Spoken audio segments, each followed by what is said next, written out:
Hi,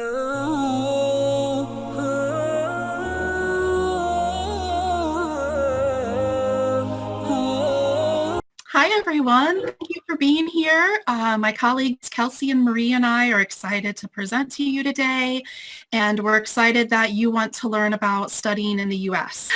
When we talk about FIT, our main goal today, besides introducing our fabulous schools to you, is the main takeaways are going to be the search criteria.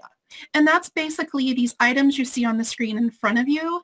With over 4,000 colleges and universities in the United States, we know the search can be a little bit overwhelming. And these are really great starting points for you to help narrow down and really think about. And we suggest you make a written list these out and start talking and thinking about what's important to you. And we also want one of the takeaways to be about that there is a place for everyone. And that's what we call FIT. That's the individual considerations. They go beyond the school's rankings and they go beyond the school's name. And so we hope that's what you learn a little bit more about today, that all of our schools are very different and we're in very different regions of the United States.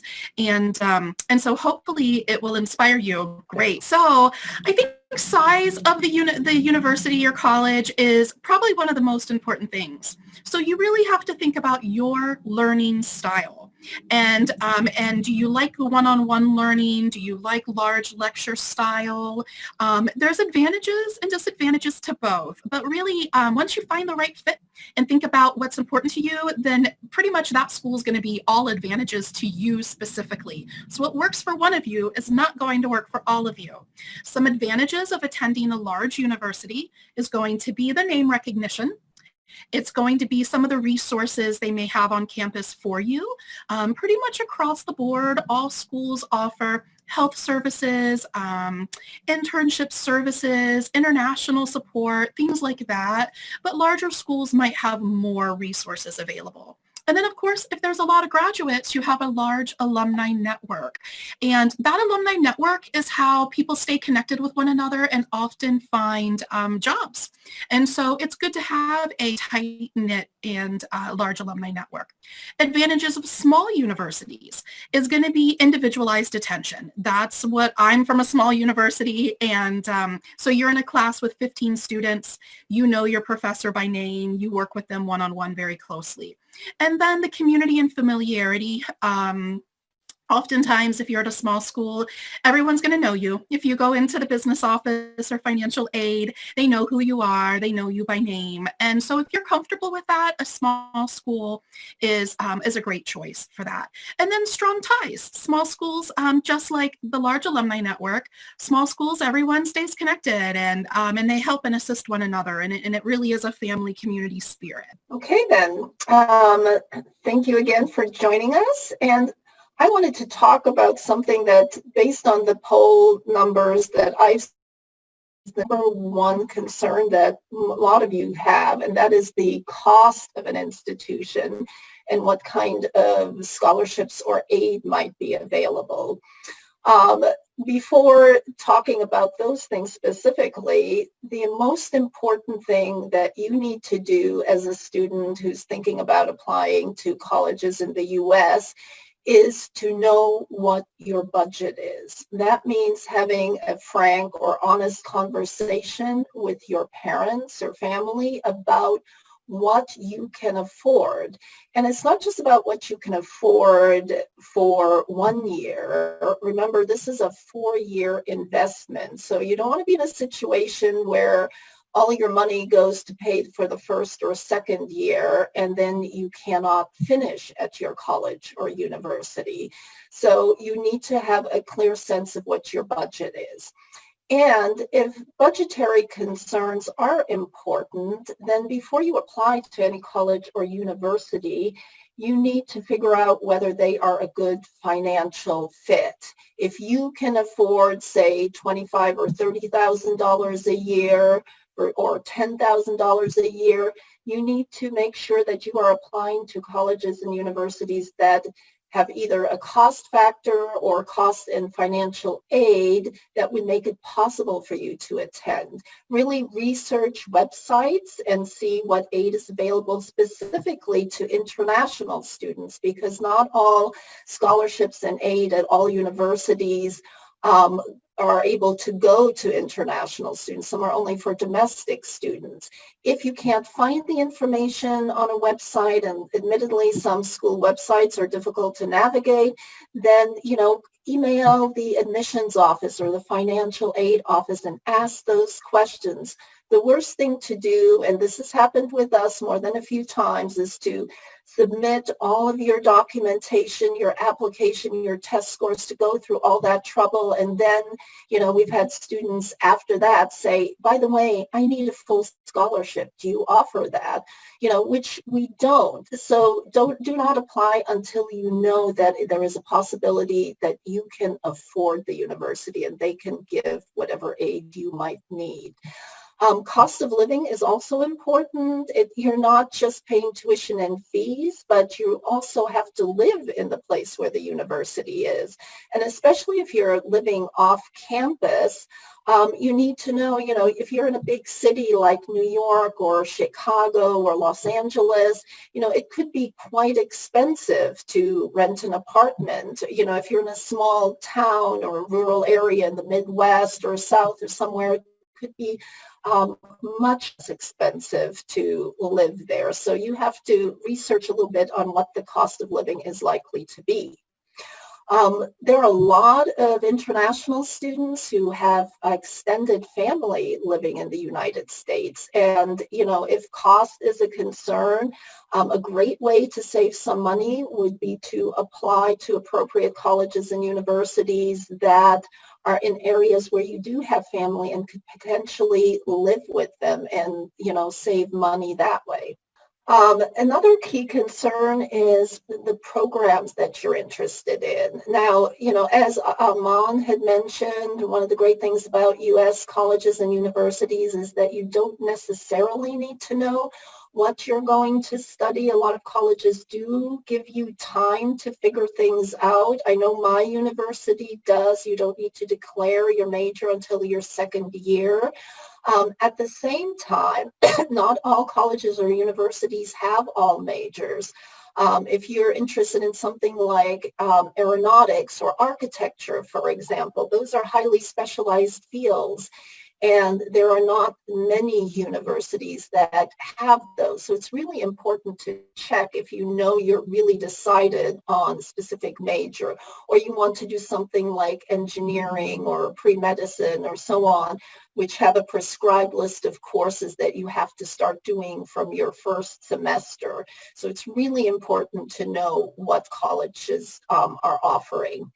Another great thing is that colleges and universities in the U.S. often allow you to do more than one major. We have international students, a lot of them doing double majors, or, they're even doing double majors and a minor, or one major and three minors, one of my students is doing.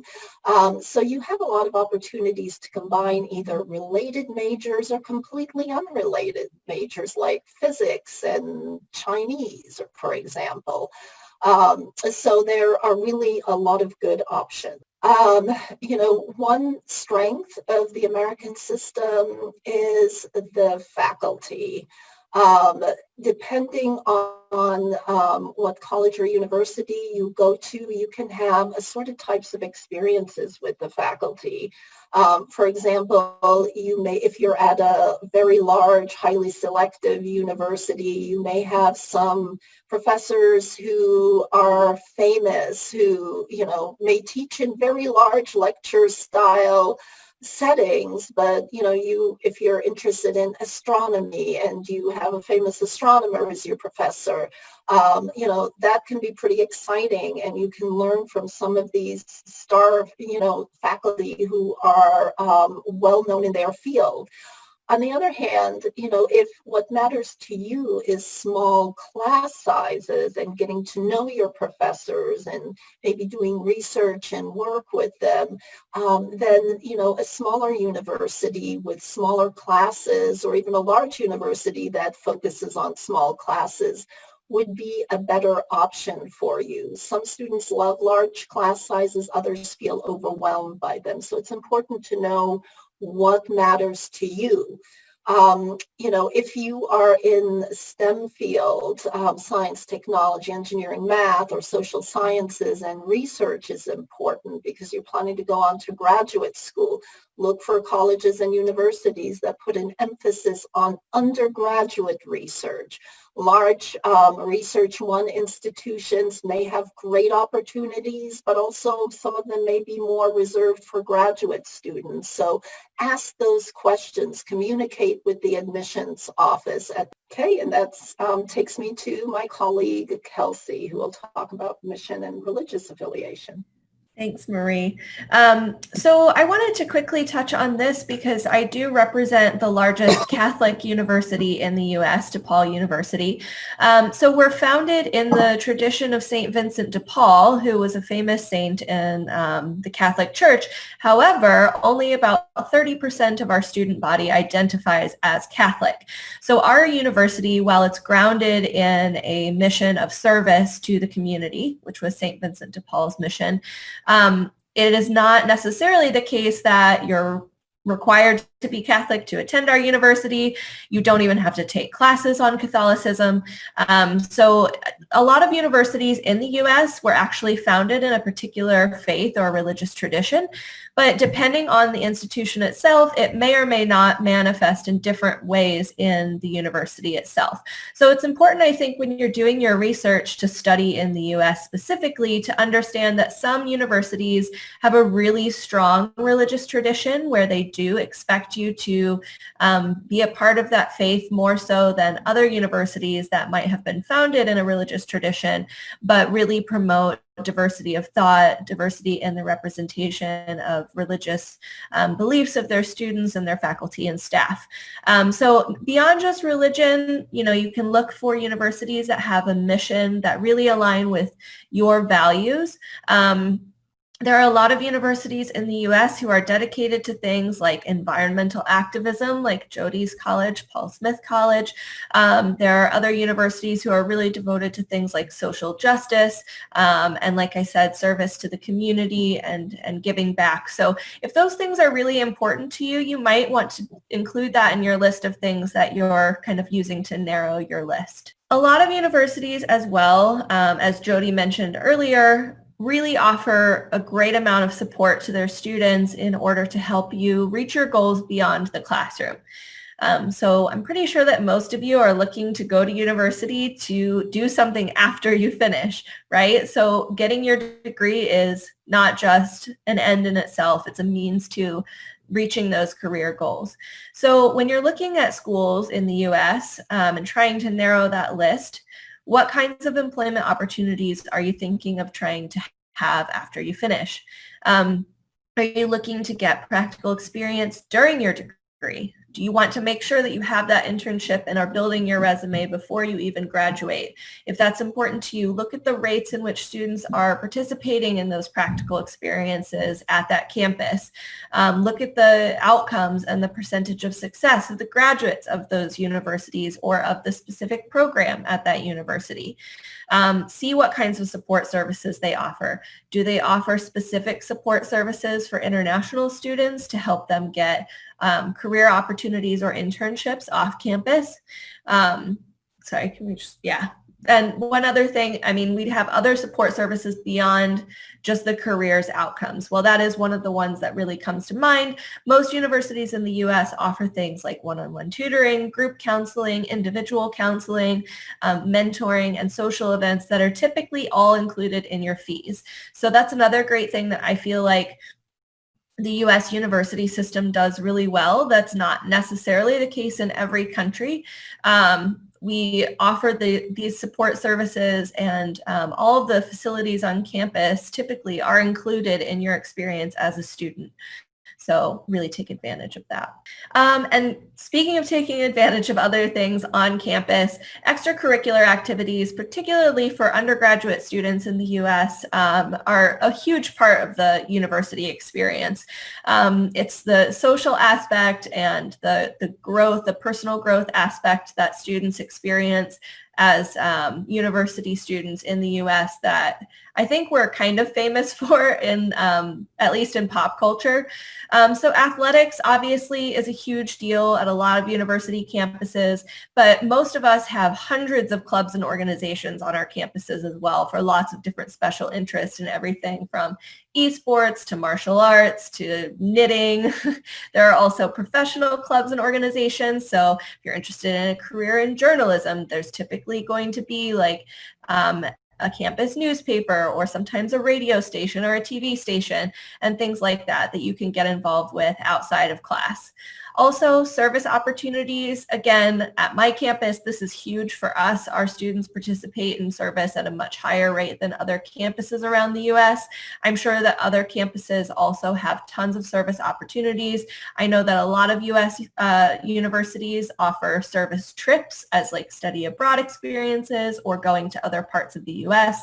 and participating in service projects. So if those kinds of things are important to you, you can look for that as well. So that's pretty much all that we have on finding the right fit. And of course, we're going to have an opportunity for some of your questions that are popping up to be answered. So please bear with us. But we do want to talk to you very briefly about each of our universities so that you have a chance to get introduced to at least 3 examples of what studying in the U.S. can look like. So like I mentioned, I represent DePaul University. We are a large private university located in a very urban setting. We're in Chicago, the 3rd biggest city in the U.S., and we are in the city itself. I actually get that question a lot from students in other countries. Where are you in Chicago? Are you actually in Chicago? Yes, we have 2 campus locations. One is in Lincoln Park, which is actually what's pictured kind of at the bottom half of this slide. So the Lincoln Park neighborhood is on the near north side. It's about 15 minutes away from our Loop campus, which is in the downtown commercial district. So where all of those tall buildings are there. We offer over 150 different programs at the undergraduate level, over 175 programs at the graduate level.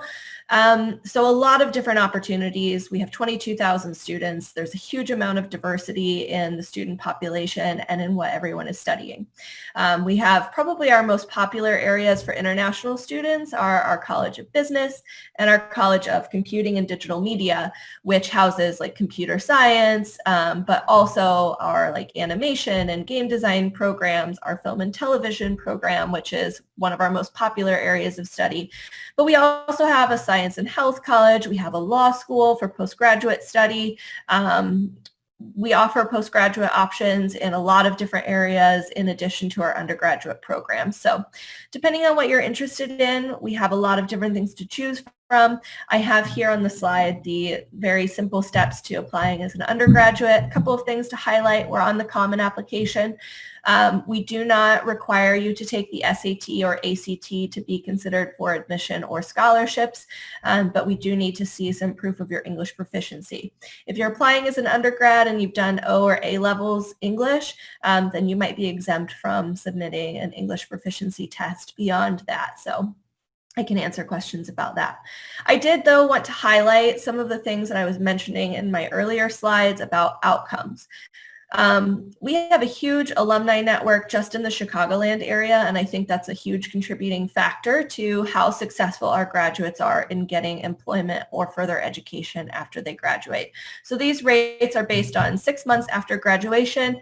Are students studying in a further degree, or are they employed? And the rates are above 90% across all programs. See median salaries there. And then also on the bottom of the screen, you can see that 60% of our students in the undergraduate graduating class of 2018 participated in an internship during their time at DePaul.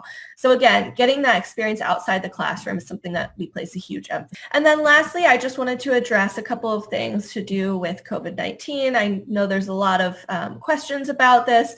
Depending on when you're planning on studying, this may impact you more or less.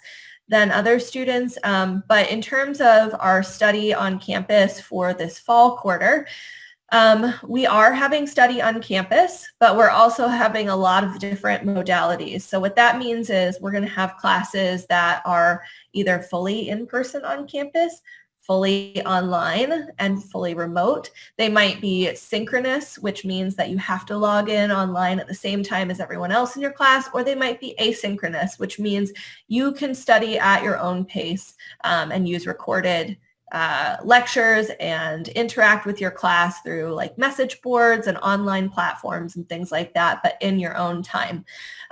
There's a whole lot of other information to do with that, but just in general, we are going to be on campus, but we have to continue maintaining social distancing and applying all of the state and local regulations for health, public health concerns. So that is going to minimize the amount of instruction we have in person on campus. Students can defer though, and since we're on a quarter system at DePaul, we have 3 quarters in the regular academic year: fall, winter, and spring. So if students want to defer, they can defer 1, 2, or 3 quarters. So if you are admitted for September of this year, you can defer to January of next year, March of next year, or all the way until September of next year, and maintain your same scholarship package, your same admission, as long as you're not studying somewhere else in the meantime. Flexible deadlines. We're always a little bit flexible with our deadlines at DePaul. We're a selective institution. We're not highly selective. So we ask that students get their documents into us by a deadline, but then typically if we have space available after that, we continue reviewing applications on a rolling basis. And that goes for pretty much all programs. The main exception to that are our performing arts programs that require auditions for admission. So music or theater. And then again, testing policies. We don't require SAT or ACT at the graduate level for GRE and GMAT or the LSAT. Those things are program specific, so you would have to check with the specific degree that you're interested in pursuing. But in terms of English proficiency, we did include now the Duolingo English test for proof of English proficiency for our international students. So that is not something that's temporary just for a specific intake. We have added that to our admissions policies. So that's given a lot of students the flexibility, even if you can't make it to a testing center to do IELTS, you can take the Duolingo English test online. So with that, I will hand it over to, I believe. Thanks, Kelsey. So Kelsey, out of the 3 schools, is at the largest. I am definitely at the smallest, and when Marie goes next, she's right in the middle. So you have really 3 great examples. So Paul Smith's College, we are located in New York, but clearly from the picture, you'll see it is not New York City. New York is a very large state, and we're actually closer to Montreal, Canada, than we are New York City. And a lot of what drives our programs of study and our mission and our goals is based on our location.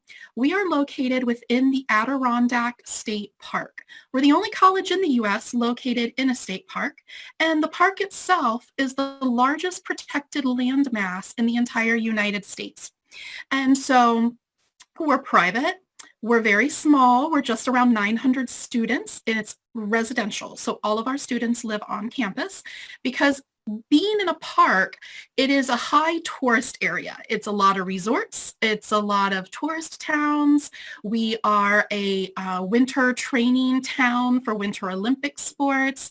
And so there's just not housing available for students. There's not student housing available. And so we have all of our students living on campus. You don't see a lot of the campus because it's behind trees. So, you know, right at the little point there on the lake, there's a dorm right there. So basically you step out of your dorm and you're right on the lakeside. Our whole entire campus is considered a living laboratory by the state of New York. It is 14,000 acres, and so it's enormous. There's an actual mountain on our campus that you can walk to and climb, and trails and rivers and lots of wildlife. And again, it is all driven by this environmental mission. Paul Smith built a resort in this area in the 1800s, and he was really into protecting the environment, teaching people about wildlife, way before it was cool to do so, way before our world really knew that we needed to protect these natural resources. And so when he passed away, his children donated the land to build a college, and with the distinct focus on hands-on education. And it really is about self-development and working with the planet and preserving the planet. So if you want to flip to the next slide, Marie. So we only offer about 26 degree programs, and again, just around 900 students. Some of our most popular degree programs I have on the top left there, and you're going to find that a lot of our programs, these are excluded from that a little bit, but a lot of these programs may not be something you've heard about before. Biology is our #1 program, environmental science, but we also have environmental studies, which is more the artistic literature policy side of things. We have sustainability, but we have multiple degrees within sustainability. We have business, but we also have entrepreneurship and sports business. Even within hospitality and tourism and culinary arts, there are different degree programs. Two of our most relevant programs that are relevant to what's happening in our world right now is going to be human health and the environment, and that's really looking at how the environment is impacting human health. It's looking at water quality. It's looking at disease control. And so obviously with being in a pandemic right now, our classes and our professors are really focused on what's transpiring in the world. Disaster management and response is very similar. It is based on a push from UNESCO to have more degree programs that can respond, mitigate, and start planning for natural and man-made disasters around the world. And so that can be everything from wildland firefighting. You could do that, which if you look at what's been happening in Australia, you can see the need for understanding how fires move through areas. How can you mitigate that? How can you come back in afterwards? How can you protect the animal life there? But it can also be and is more aligned with policy and even building urban areas that can withstand natural and man-made disasters. So you'll see a map of New York up there, and in that blue circle, that's the entire Adirondack Park. And so it takes up a pretty significant part of New York State. And then you'll see in the top is where our campus is located. We are still pretty close, like I said, a couple hours from Montreal. We're about a 3-hour drive from Boston, 4 hours from New York City. So while we are in a rural park setting, we're surrounded by a lot of wonderful tourist towns, and you still have close proximity to some of those bigger cities. And we have shuttles that take students and do trips to all of the main cities and the big towns as well. We do get over 1 million tourists a year to the area. So while it looks very rural, the towns are pretty hopping and busy, and there's a lot of art and culture and music. You'll see, Kelsey spoke earlier about the mission and vision of a school, and I think Paul Smith's is a great example of how we pretty much build all of our programming on our mission and vision. And so even if you're doing business, there's going to be an environmental component to that, because there's not a single business in the world now that doesn't have an environmental impact statement and isn't having to address very real concerns. It's something that's going to face all of our futures. And so that drives our mission very much in everything that we do in all the programs. We are very research-based, and so our classes are small, they're hands-on. We are known for being an experiential college, and that means about 50%, so about half of the time, you are outside of the classroom and actually doing something. So the girls on the bottom left, they're taking ice core samples of the lake. We've been monitoring climate change through lake water for about 85 years now. We work closely with a UNESCO site in Italy, Nepal, and South Africa, and we're all monitoring together the mountain and water climate changes. And so this is very real science. And then you report on the science, either as posters or going to professional conferences. You co-author papers with faculty because you get to know your faculty very well, and they're also very research oriented. And so it's a lot of one-on-one. All three of these students pictured could be doing the same major. Maybe they're all studying, and I'm just making this up, maybe they're all studying wildlife, and one is studying, Uganda, and the other one studying here in the lake, and the other one is doing just penguins. So, and we do have a student who's doing nothing but studying penguin, and penguins in captivity is what she's specifically studying. So, so we're highly focused in certain areas that you might be interested in. You want to pop to the next slide? So a little bit about admissions and our cost and scholarships. So similar to Kelsey and Marie, we have our own application, or we're on the Common App. It is free. We also don't require SAT or ACT for admissions or for scholarships. We do like to have an essay or letter of recommendation from a teacher, and we're pretty flexible as well. You can start in August or January. So students who have applied for fall 2020, most of them we are deferring to the January term. And you can see our TOEFL and IELTS and Duolingo scores as well there. Our overall cost for everything is about $45,000, and all of our international students will receive an academic scholarship. It starts at a 2.5 SPA, and that's the $12,000, and can go up to $17,000 a year if you go up to a 4.0 GPA. So a few policy changes we've made for COVID is just really expandability. I think you're going to find that across the board for most schools right now. We do understand that every country is facing different issues, and whether or not they can complete their testing and exit exams. And so most of us are all being quite open and flexible to whatever type of documentation you can get us. And just a few things, because we can't get out and visit, because most of us are usually on the road and coming to see you, we've really expanded what we offer online to get connected with us virtually. So again, it's really one-on-one. So if you contact me about disaster management and response, well, we'll meet one-on-one to talk about it, but you'll actually get to Zoom with a professor from that program as well. And so just to try to give you the most information as we possibly can in making a decision towards what college you want to attend. So I'm going to let it go on to Marie now, and you can learn about Whitworth. Thank you, Jody. One of the great things about this presentation is that you get to learn about three universities and colleges that are very different from one another. So Whitworth University is a 130-year-old liberal arts and sciences university located in beautiful Washington State in the Pacific Northwest. We are a Christian university that welcomes students of all faiths and backgrounds, and in fact has students from Pakistan enrolled. And we are in what's called a suburban setting. So on one side of our campus, we have our busiest north-south street heading into downtown Spokane. On the other side, we have residential area.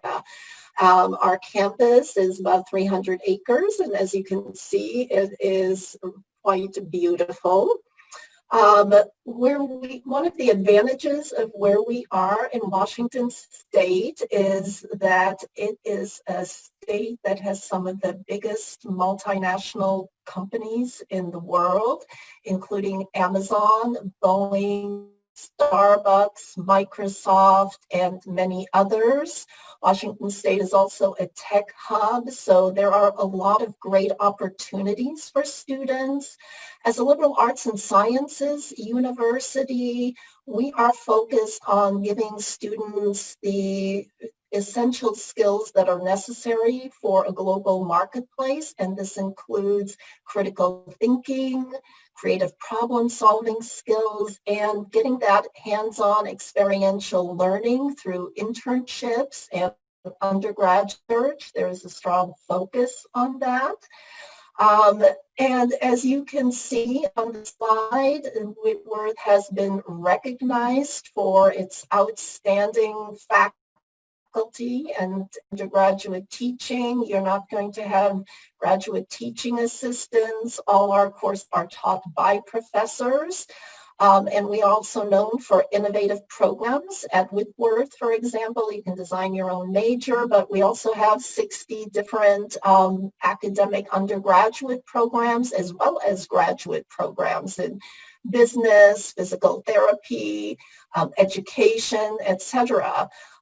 Many of our international students do come for our science programs. Those are ones we are known for. So health science, biology, engineering, physics, computer science is big. So is our business program, where you can learn economics or focus on finance, many different opportunities.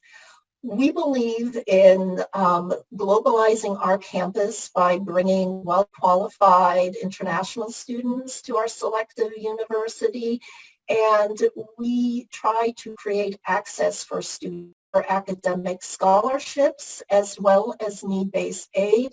Those academic scholarships are actually more, they're very generous, between $21,000 and $30,000 per year.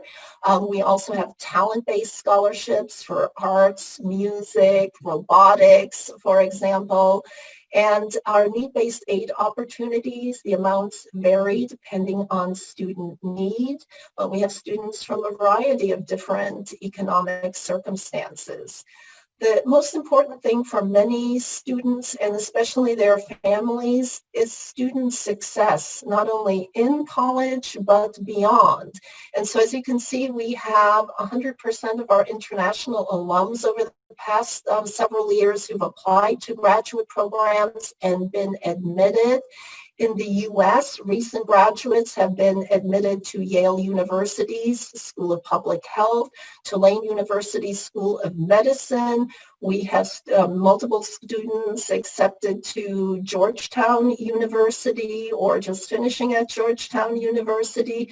We have students in many top PhD and master's programs in the U.S. and throughout the world. 100% of our students applying for optional practical training, which allows students to work in the U.S. for 1 to 3 years post-graduation. We're approved for that and able to find full-time jobs in their career fields, which is a really strong statistic. And importantly, 94% of our graduates, international graduates, finish in 4 years. Those who take a little longer typically have added a second major or changed majors a little later in the process. For Whitworth, again, we try to make the university affordable to international students. We know that international students don't have the same opportunities to apply for federal grants and aid like our U.S. students do. You can see our 2019-20 costs here, and our average international aid allowed for a net cost that is quite reasonable and comparable to what you might pay for a community college total cost of attendance in Washington State. In terms of COVID response, our response is very similar to that of Kelsey and Jody's institutions, and this includes, flexible deadlines. We know it can be very difficult to get documentation you need when schools may be closed. We are test optional, as you can see, so SAT or ACT is not required. You can apply with the TOEFL or IELTS, Duolingo, but for students in Pakistan, we know many of you are taking the Cambridge curriculum. So, if you have had O-level English, that is sufficient as long as you have a decent grade in that. Or IB, if you have done SL English Language A or English Literature A, that is fine with us. We do not expect any other exams other than the Cambridge exams. For COVID response also, we want you to know that for this upcoming semester, we have instituted what we call Whitworth Flex Plan. So it will be prioritizing on-campus learning in a safe and social distanced way. That will include some hybrid courses where students may be in the classroom part of the time, learning online part of the time. But if you are a student with health concern, for example, you can be fully online, and we will support that. We can also defer you to spring 2021 or fall 2021 with your admission and financial aid in place. So it's easy to apply to Whitworth, submit the Common App. We also have our own internal application, provide transcripts, a letter of recommendation, one test score, and that's it. Thank you so much. I'm going to stop it here because I would like us to have some time to answer your questions. Thank you. Thank you, Jody. Okay, so we know things will change after this pandemic. So is that going to impact the admission policies of various universities in the U.S. for U.S. overseas? I would say, I think it will. I do think there's going to be some long-term changes. I think a lot of schools are choosing to go test optional now. A lot of us have already been test optional for years, but I do think because of this, even once the pandemic is over, we will see more schools continue to be test optional. But I think a lot of the flexibility will probably go away to some extent. There's always a lot of us who have always been flexible. Typically, if you're looking at some of the really big name, highly ranked schools, they tend to have the strictest policies. I imagine they will go back to those policies. I think others of us are going to adjust. So unfortunately, it's not a clear answer. It's going to be a little bit of a mixed bag. Thank you. There's another question. I'm interested in gender studies to acquire master's. Do you offer it? That's Darty. It's a Facebook question. Yeah, I mean, we do offer that option at DePaul. So if you're interested in gender studies, you can study it as an undergraduate or in a master's program at DePaul. So definitely check it out. Okay, so there's a lot of questions actually. So we took a poll earlier, and I only put bachelor's and master's because that's what I was asked. A lot of questions about PhD. Yeah, so we do have a few PhD programs at DePaul. So it really just depends what you're interested in. I think most of our colleges have at least one or two options for PhDs. I noticed a few that were interested in like very specific biological sciences. We don't have that kind of option at my school in terms of postgraduate study, but we have some PhDs in different areas, so it just really depends on what subject you're looking for. Even though I know we just had an entire presentation on this, one of the students, Javedi, is asking how to effectively search for colleges/universities that meet your budget. One way to begin is to go to the College Board Big Future website. On that website, it's free to register and use their tools. You can put in your information, your academic stats, your budget, and it will come up with a list of universities that might be suitable for you. And I mentioned academic information because you also need to be realistic with your academic profile. You may find a university that, maybe it offers full scholarships or to meet full needs, but you may or may not have a profile that would make you a good candidate for admission. So check the College Board Big Future site. It's a good way to start, but the best way really is to go talk to Aman, go talk to Education USA experts, because they won't just come up with a list of colleges. They'll learn about you and make some suggestions based on what your specific interests and needs are. So it's a great resource. Yeah, I would add to that too.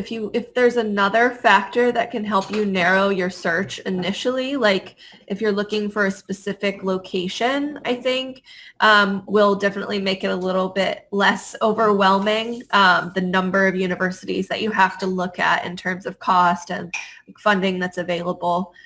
So in addition to all the things that Marie said, I would say maybe try and narrow it with something else first, and then start looking at the budget and cost. Yeah, one of the things that we say is that just come on in, and as Marie mentioned, the Big Future website is a great resource, and that's how we actually guide all our students. That's the initial point. And then the second point raised was location. That's another thing that I tell all of my students, that if you have any friends and family in the U.S., because that's what happens usually. For me, location personally, location was the number one thing. I lived about an hour and a half away from my sister's house, and that's one of the reasons why my parents let me go to Penn State, because it's very close to my sister's house. So that's something that you can do. That's because there's over 4,500 universities in the U.S., accredited institutes.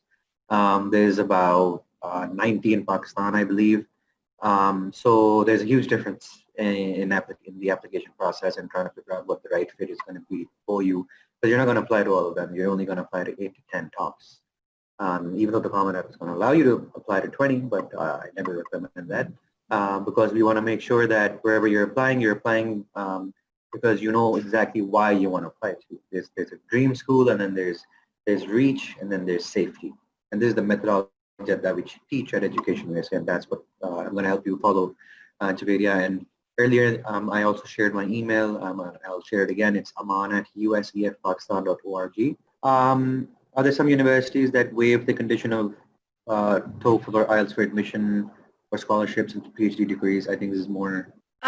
So every postgraduate degree program at DePaul, and this is going to be similar with a lot of universities in the U.S., will have different admission requirements and policies, at least usually that's specific to the college, but often specific to the actual degree program. So it's very hard to give a blanket answer for that, even for my school, let alone for all U.S. universities. I think typically with these kinds of presentations, we often get questions, and our answer is, it depends, or check the program. So what I would say is, if you're trying to find that information, look for programs that you're interested in first, and then see what the requirements are, because there's not going to be a single answer. Some might have policies where, depending on what you've done for your prior study, you don't have to submit an English test score. Definitely at my school for postgraduate study, if you've completed a bachelor's degree in certain countries, including like the US, Canada, UK, then you don't need to submit IELTS or TOEFL.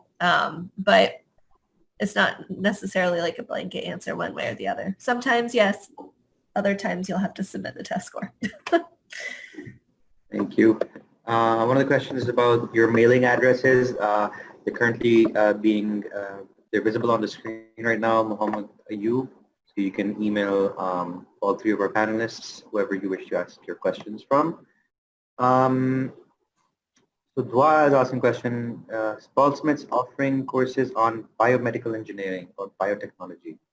We do not. No, we have students who will go into that for master's degree programs, but we don't. Anybody else on our panel?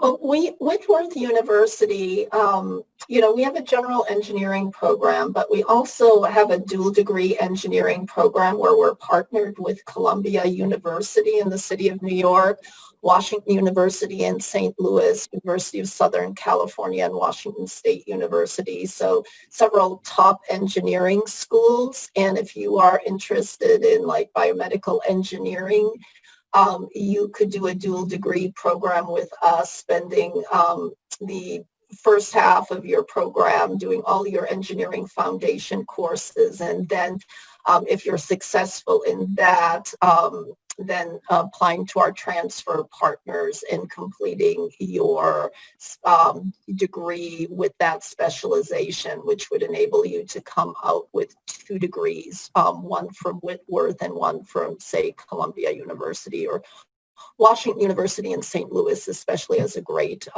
biomedical engineering program. But, the the acceptance rate at schools like that for an incoming freshman is extremely low, but we have a lot of success with our students getting into those programs because they had such strong preparation. Thank you for that.